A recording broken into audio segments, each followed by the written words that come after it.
So we're going to talk about the next steps now, and I don't know, Kristen, what are your thoughts on our next steps? I think for the seventh grade team, one of the main things that I saw because we're we only have like one seventh grade literature teacher, one seventh grade math teacher, being able to have our seventh grade team kind of reach out to people from other schools and see where our students are at and what things they're learning as opposed to just kind of isolated. So there's something to compare it to until we have more um, teachers in those grade levels on those subjects. Great, thanks for sharing. Jenny, what about you? The kindergarten team, we need to work on the action piece. This is the first year that we've been doing a cycle for PLC. So we've done the plan, do, study on a very basic level. So now we need to go to action. And what does that look like?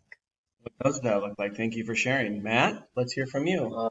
The ESL team, it's challenging because the standards are across so many grade levels for the people on the team, and so one thing that is common is the WIDA model performance indicators, and really starting with the process of prioritizing those um, indicators and using the developing common assessments that will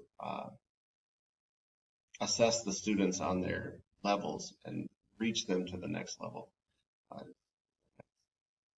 so, Okay, sure. I think so, yeah. Okay.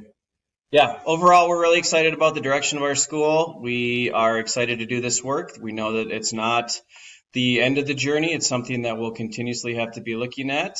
And we feel that this is just the right direction to be heading in. Thanks for watching.